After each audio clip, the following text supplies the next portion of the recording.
Tout ce qu'il faut savoir dans l'entrepreneuriat avant de se lancer. Je suis Samba Marthe.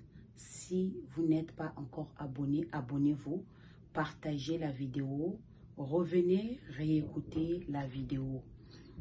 Tout ce qu'il faut connaître dans l'entrepreneuriat avant de se lancer. Par rapport à mon expérience, bien sûr.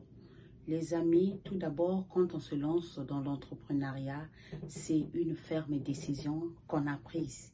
Surtout si on est salarié et on veut changer de mode de vie, dépendre de nous-mêmes, gérer notre temps. Premièrement, c'est une décision.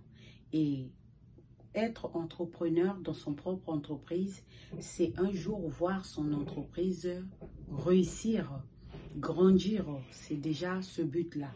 Un entrepreneur, c'est celui qui a toujours eu un esprit des gagnants. Un entrepreneur, c'est celui qui se crée tout le temps des opportunités là où les autres ne voient pas des opportunités. Un entrepreneur, c'est celui qui a plusieurs sources de revenus, qui sait gérer ses finances, qui sait se discipliner. Parce que sans la discipline, vous ne pouvez pas être un entrepreneur à succès. Donc, les amis, en gros, un entrepreneur, c'est celui qui veut voir son entreprise un jour au sommet, atteindre le plafond, faire des bons résultats, c'est-à-dire des bons revenus. Donc, voilà les amis. Un entrepreneur, par rapport à mon expérience, les amis, au début, c'est qu'il faut beaucoup investir. Il faut beaucoup investir. Il est préférable, si par exemple vous avez demandé un crédit, vous n'avez pas eu, on ne vous a pas accordé le crédit, vous n'avez pas de sponsor, je vous recommande les amis d'être salarié quelque part. Parce que l'entreprise, ce n'est pas la première année que ça voit le jour. Non les amis. L'entreprise, ce n'est pas la deuxième année que ça voit le jour. Non. Parfois, ça va vous prendre 3 ans, voire 4 ans d'un travail acharné. Après ces 4 ans, vous allez voir la lumière, le jour, comme il se doit, comme vous avez souhaité. Et à ce moment, vous pouvez repartir là où vous travaillez, leur dire que je vais désormais travailler part-time job. Et le reste du temps, vous allez gérer votre entreprise. Ou par exemple, vous êtes salarié, vous voulez être entrepreneur, ce qu'il faut faire, vous travaillez vos heures normales au début au travail, là vous êtes salarié. Et quand vous rentrez à la maison, c'est là où vous allez maximiser le travail en bâtissant votre entreprise pour un début. Parce que l'entreprise, au début, les 3 premières années, ça demande le finance. Ça demande de l'argent, surtout que si vous n'avez pas de sponsor, vous n'avez pas un créditeur, voilà. Il faut beaucoup financier en matériel, en produits, les produits de qualité. Vous avez des publicités à faire, vous avez des livres à acheter, les formations, s'il faut avoir un mentor, vous devez en avoir. Il faut aussi aller dans les séminaires. Donc, vous voyez ce que je veux dire?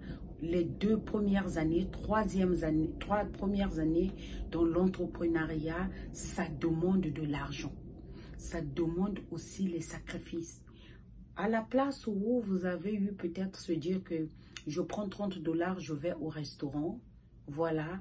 À ce moment, vous devez penser, je vais prendre 30 $, je vais aller acheter mes livres.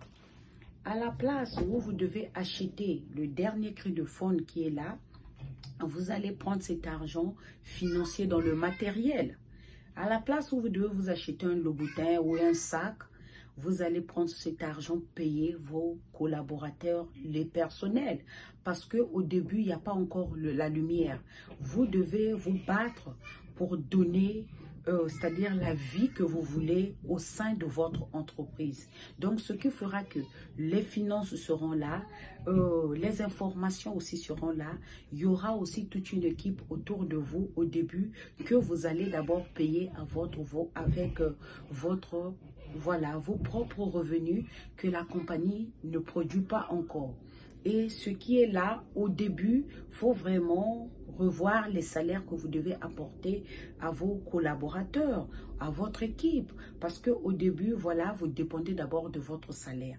D'où il est important, quand vous êtes encore salarié, débutez votre business, débutez votre entreprise.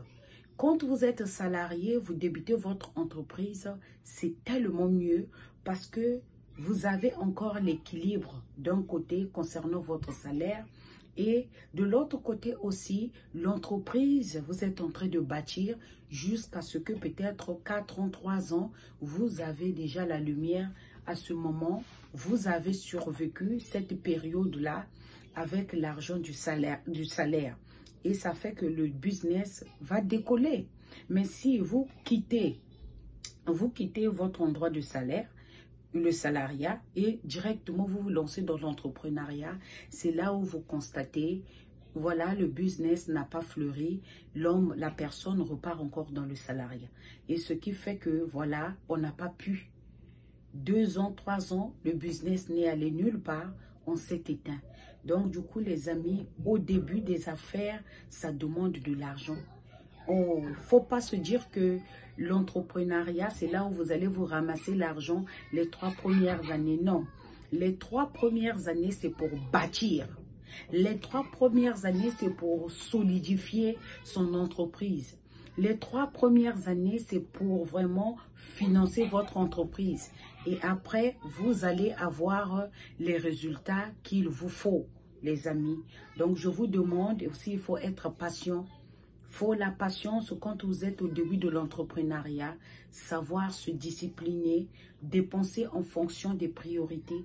Si vous n'êtes pas discipliné, vous n'arrivez pas à bien gérer votre salaire en tant que salarié, ça sera aussi difficile de gérer votre entreprise. Vous n'êtes pas à mesure de gérer votre salaire, ça sera aussi difficile de gérer votre entreprise, les amis. Donc, du coup, tout dépend aussi de votre discipline. Tout dépend de vos priorités. Regardez les priorités, vos dépenses. Regardez la discipline qui vous fréquentez, les amis. Qui tu fréquentes, c'est ce que tu seras demain. Donc, du coup, abonnez-vous aussi sur les pages qui font comme vous, le domaine d'expertise qui font comme vous. Vous partez vous abonner là-bas, ça sera aussi un plus pour vous. Et d'autres encore, quand par exemple vous achetez les livres, arrangez-vous les amis, à vite lire les livres pour vite vous ressourcer. Parce que c'est grâce aux livres qu'on se ressource, qu'on découvre d'autres stratégies dans l'entreprise, d'autres stratégies dans la communication, dans d'autres stratégies dans le marketing. Et ce qui fait qu'un entrepreneur, on a né, doit beaucoup lire, surtout les livres. Parce que les livres nous économisent le temps. Une information que vous devez, voilà, suivre ou gagner 10 ans après, connaître 10 ans après. Quand vous êtes dans la lecture des livres, les livres feront de sorte que vous découvrez vite ces informations et ça sera à votre profit et votre entreprise aura vite du succès, les amis. Donc, c'est des petits détails qu'il ne faut pas vraiment négliger. Une entreprise à succès, c'est du travail. C'est du travail, les amis. Une entreprise à succès, c'est des sacrifices derrière. Le finance, les temps, on se prive de beaucoup de choses. Au début, vraiment, dans l'entrepreneuriat, on se prive de beaucoup, les amis. On se prive de beaucoup de choses, surtout financièrement. Si vous n'avez pas, par exemple, eu l'accord du crédit, ça va devoir dépendre de vous. Alors, ça vous demandera beaucoup investir. Donc, du coup, les 3 premières années, on ne blague pas avec l'argent. Les 3 premières années, s'il faut faire 2 boulots, il faut le faire, beaucoup travailler, investir pour que votre entreprise puisse voir le jour le plus tôt possible. Donc, c'est des points vraiment qu'il faut noter. Et c'est ce que, voilà, mon expérience que je vous partage, les amis. Procurez-vous des livres, faites des formations, abonnez-vous sur des pages qui font comme vous. Question, voilà, quand vous voulez vous décourager, vous vous reboostez automatiquement grâce aux expériences des autres. grâce en voyant le partage des autres, parce que l'entrepreneuriat, c'est un long chemin, les amis. C'est pas un chemin, un bon matin, tu te réveilles, tu as travaillé une année, tu deviens riche. Non, l'entrepreneuriat, c'est un travail continu, ce qui fait que faut vraiment la discipline, faut se ressourcer, faut acheter des livres, faut vivre en priorité, faut vraiment choisir aussi le milieu et tout jouera sur vous. C'est alors que vous allez avoir, voilà, réussir dans votre entreprise qui sera votre vie. Merci.